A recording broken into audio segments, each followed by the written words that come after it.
러시아의 노골적인 위협에 미국도 나섰습니다. 한국과 조약으로 맺어진 동맹, 그 약속을 매우 진지하게 받아들인다, 이렇게 했는데요.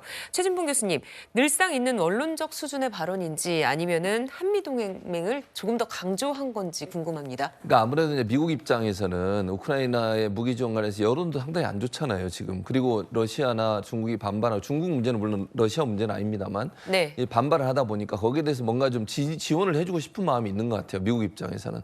그래서 이제 한국과 그러니까 편을 드는 거죠, 한마디로 얘기하면. 윤석열 대통령이 지금 현재 이 발언 때문에 여러 가지 곤혹스러운 상태에 빠져 있으니 우리는 지지한다라고 하는 면을 보여주고 싶은 거예요.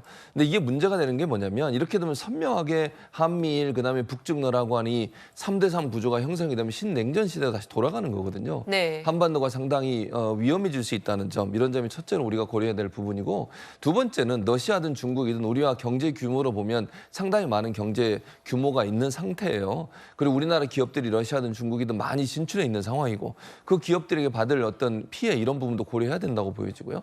또 하나는 러시아 같은 경우는 우리가 원유하고 가스, 천연가스 같은 걸 수입하는 나라예요. 그러면 에너지 가격에도 영향을 미칠 가능성이 있어요. 이런 여러 가지 상황들이 고려돼서 얘기가 돼야 된다. 그러니까 저는 아까도 중국 얘기할 때 말씀을 드렸는데, 러시아 문제도 그래요.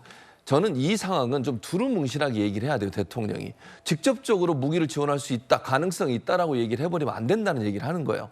그러니까 가정적으로 어떤 말을 하지 말고, 만약에 상황이 악화됐을 때 어떤 변화가 있을 수 있지만 우리는 인도적 차원에서 지원을 지금 하고 있고 앞으로도 그렇게 할 거다, 이 정도로 얘기해놔도 돼요. 근데 굳이 무기를 지원할 수 있다는 말을 꺼내서, 이게 왜냐하면 우리가 인도적 지원이나 아니면 물자적 지원을 하고 있잖아요. 러시아가 네. 거기에 대해서 한 번도 문제를 제기한 적이 없어요, 지금까지. 저렇게 강하게 반발하거나. 그러니까 저는 아까도 말씀드렸지만, 대통령이 어느 상황에 가서 우리가 그렇게 할 수 있는 상황이 올 수도 있지만 미리 그런 얘기를 꺼낼 필요가 없다는 거예요. 그러니까 긁어 부스러면 말을 또 한번 쓸 수밖에 없는데, 가능한 한 논란이 되고 이슈가 될 수 있는 사안에 대해서는 두루뭉실 모호한 형태의 입장을 전하는 게 맞다. 이런 부분들이 결국은 차후에 외교 관계나 또는 우리 이제 한반도 관련, 동북아 관련된 이런 역학 구조에 상당히 안 좋은 영향을 미칠 수 있다는 점을 좀 고려하고 발언에 신중을 기했으면 좋겠습니다. 네.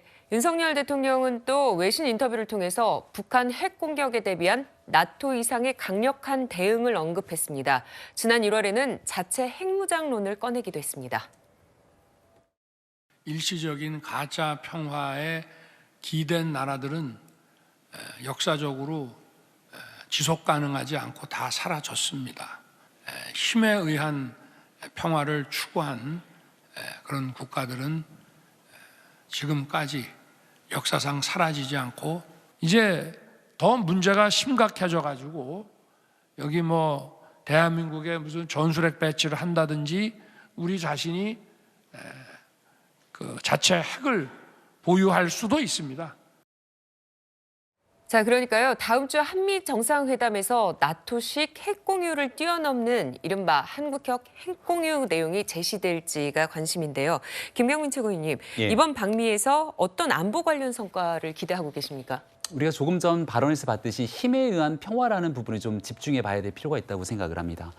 그동안 이제 북한이 얘기하고 있는 거짓된 평화, 이른바 북한이 말하는 비핵화에 깜빡 속아서 북한이 마음을 먹고 언제든지 핵을 다 내려놓을 수 있을 것처럼 국제사회를 기만했지만, 지금 우리가 목도하고 있는 현실은 북한이 핵무기를 보유하고 있고, 이를 토대로 국제사회를 위협할 수 있는 가능성들을 꾸준하게 보여주고 있는 상황입니다. 네. 그리고 숱한 미사일 발사 등을 통해서 유엔 안보리에 대한 그 안보리의 제재가 이루어져야 됨에도 불구하고, 지금 현재 중국과 러시아 등 유엔 안보리 국가들의 반발 때문에 실질적인 북한의 미사일 발사 등에 대한 행동도 제대로 된 제재가 이루어지지 않고 있거든요.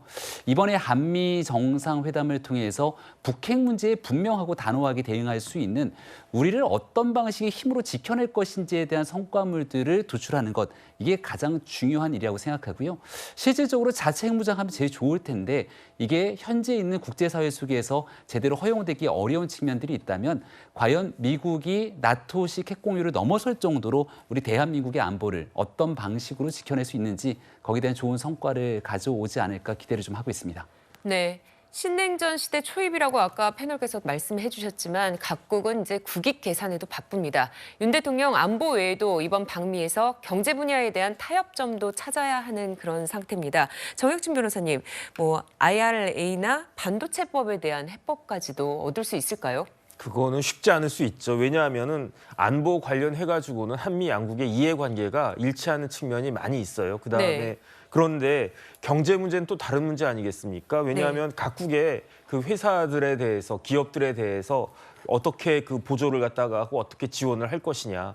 더군다나 IRA나 이제 반도체나 이런 부분들은 지금 첨단 그 산업들이고 미국도 이 부분에 대해서는 자국 기업들을 더 한다라고 하는 보조한다라고 하는 그런 정책이니까 이런 부분들에 대해서 얼마나 성과가 있을지 잘 모르겠는데 그런데 어쨌든 요번에 이제 방미할 때 4대 그룹 총수들이 다 그 대통령과 함께 동행해가지고 열심히 노력을 하실 것으로 생각이 되니까 예. 어떤 성과를 가지고 오실지 한번 기대해 봐야 되지 않나 하는 생각이 듭니다. 네, 대통령 국빈 방미를 앞둔 상황에서 국제 정세와 또 한미 관계에 대해서 짚어봤습니다.